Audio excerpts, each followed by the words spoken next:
I want you to just have a really clear understanding of short game, and just, even if it's not like I didn't get it today, I didn't master it today, but I kind of understand how to control my ball flight. Does that make sense? So I know everybody's kind of at a different level. Everybody plays golf, which is great. You know, we're not really any beginners. So what you want to do today is just make sure that you understand, how do I get my ball to go different distances, and how do I get it to go different heights? Okay, those are the two things you're always looking for in short game. And when we say distance, usually I mean carry distance. There's two. There's carry distance and there's total distance.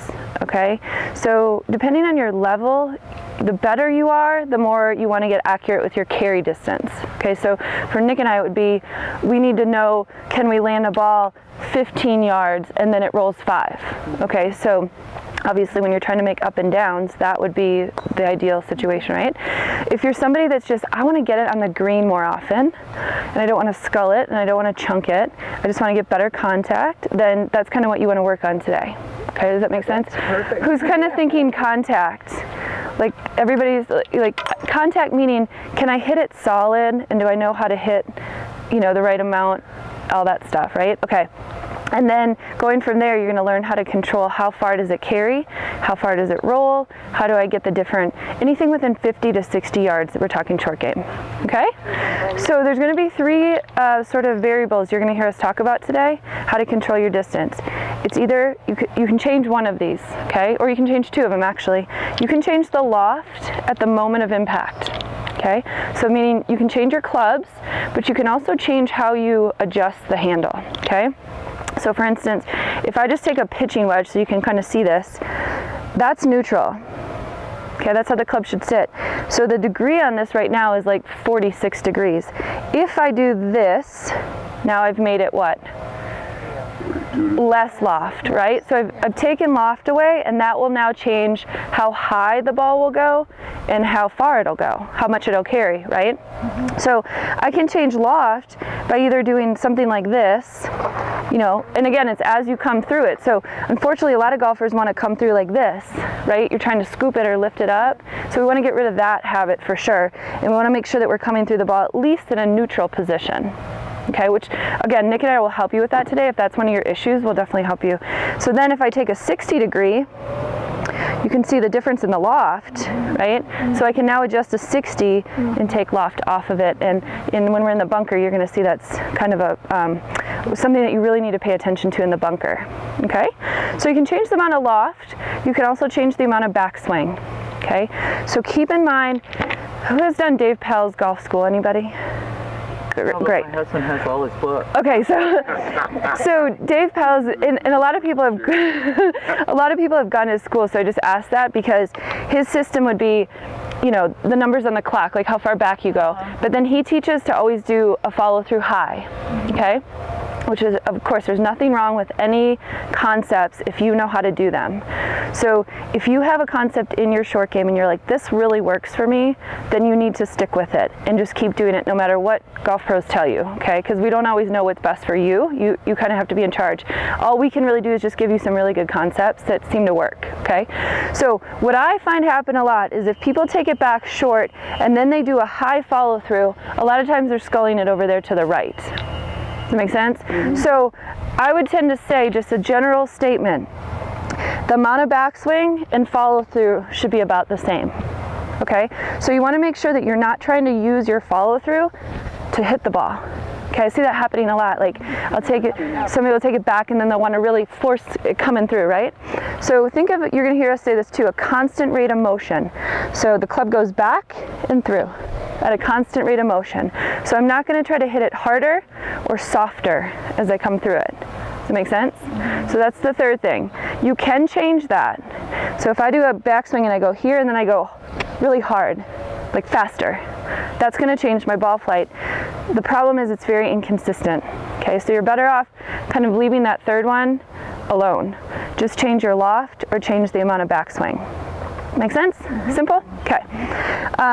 The last little kind of part that you want to think about for short game, when you're talking about just like a technique, okay?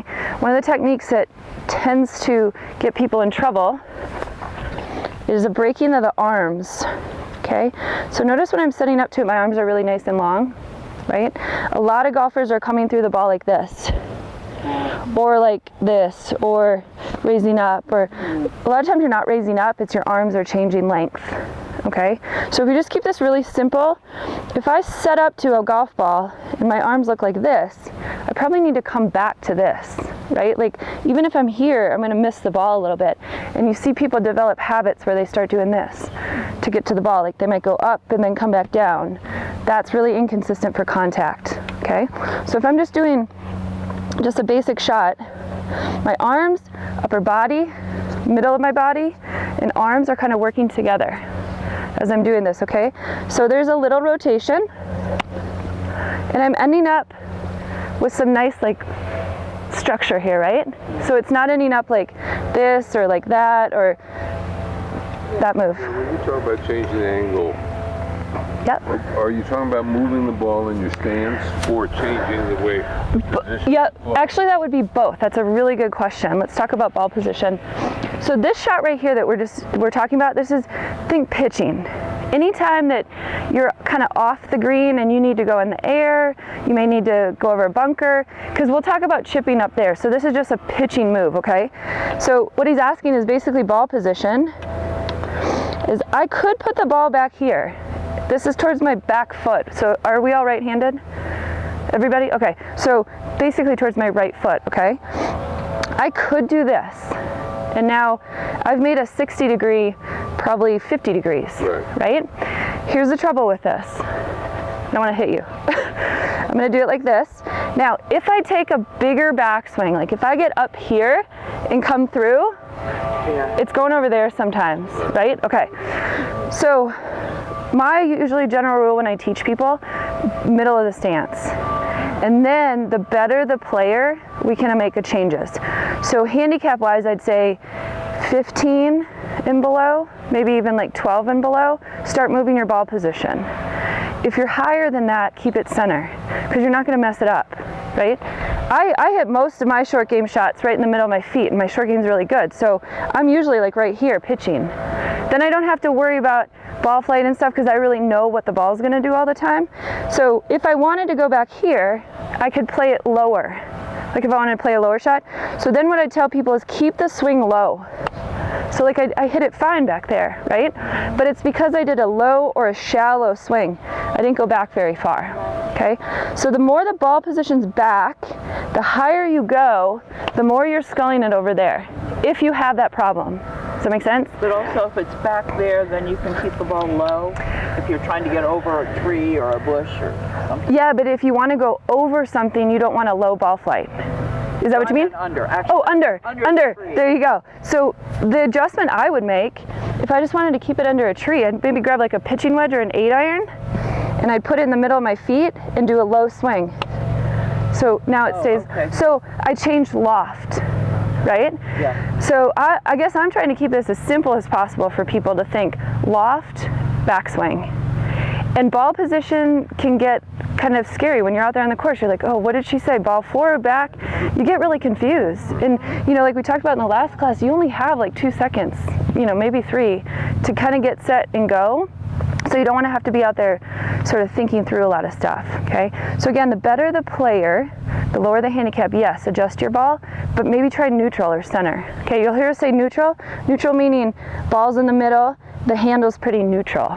Okay, it's not pressed forward, and it's definitely not back here. It's just nice and neutral. Does that make sense? Yeah. Okay, so neutral, setup, and then individually, if we need to adjust it, we can definitely do that. Contact, basically, just this is a short little, or quick little. Brushing the grass means I got to get the bottom of the club to brush the grass under the golf ball. Okay, so you see the tour players taking those divots when they're doing their full swing. What's actually happening is their bottom of their swing is happening, if I'm hitting that way, the bottom of their swing is actually happening like right here, past the ball. Okay, so they're hitting down at the bottom of their swing. It's after the golf ball, and then they're taking that divot. Does that make sense? So think of your swing like it's a hula hoop. Okay, there's a bottom to every circle. The bottom of the swing should actually happen right there. Most high handicappers or golfers, their bottom is happening behind the golf ball, right? Yeah. Sometimes I've heard this, people say it's because I was told to look at the back of the ball, or I was told this. I find that a lot of people, when they start looking maybe at the top or just a little forward, so to the left, that they actually get better contact. So that can be part of it, just like where are you looking, right? So if I'm looking at the back of the ball, or I'm thinking, oh, I gotta lift this, right? Let the loft of the club lift it. You have to make good contact. So you have to get the club down, brush the grass, so the loft of the club can pop it up.